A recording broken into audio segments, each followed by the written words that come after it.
Basically, a function is a rule that assigns inputs to outputs such that each input goes to only one output. And I'll give you an example. Maybe my rule is that 1 goes to A, 2 goes to B, 3 goes to C, and 4 goes to B. That's a function. Here's my inputs, here's my outputs. The set of inputs is called the domain. So my domain would be the set 1, 2, 3, 4. And the range would be the set A, B, C. Here's another way to represent a function, which is a set of ordered pairs. Our inputs are the first coordinate. So our domain would be the set 5 and 9. They're in the first spot. Outputs are the second coordinate. So the range for this function is the set smiley face star. There's other ways to represent functions. Here's an example, y equals t squared plus 1. Here the inputs are your t's and the outputs are your y's. Talk about the domain. There's no restriction here on t. We can take any number and square it. So this would be all real numbers. And the range would be easier for you to see if you graphed this, but we can think about it. If you square something, it could be 0 or it could be positive. So this part here, this t squared, can be 0 or more. If we add 1, then this whole thing could be 1 or more. So our range is 1 to infinity. Here's another way to write a formula.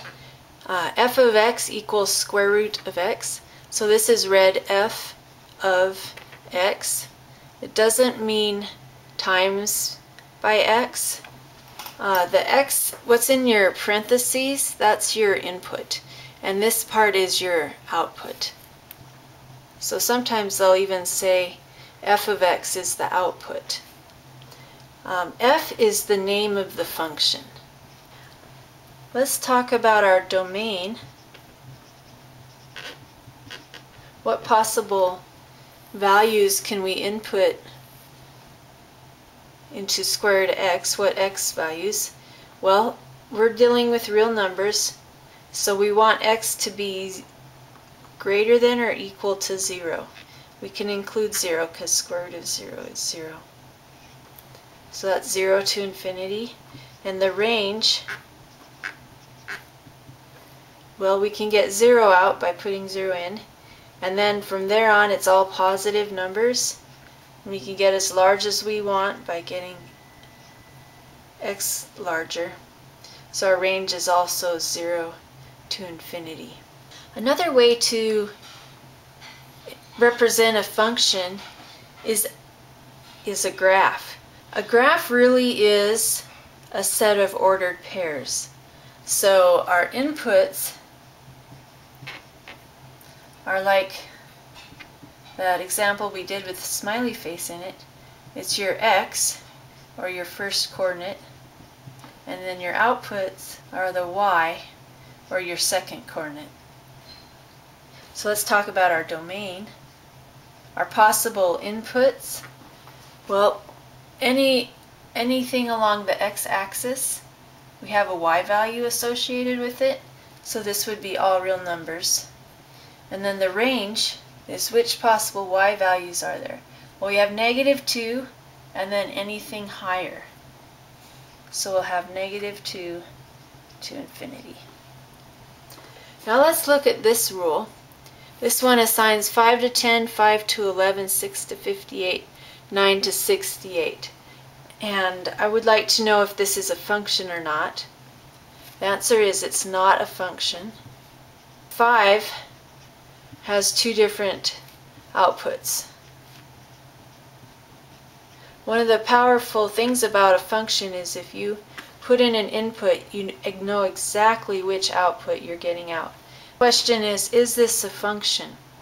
There's a couple ways to think about it. You could graph it. So let's just take this x here. The output would be the y value corresponding to it. But we also have another one down here to choose it. We could call it y prime. So x goes to two different outputs.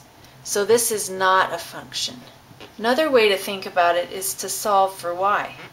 So when I put in an x, I'm going to get plus or minus out. So there's two possible outputs. So this is too many outputs.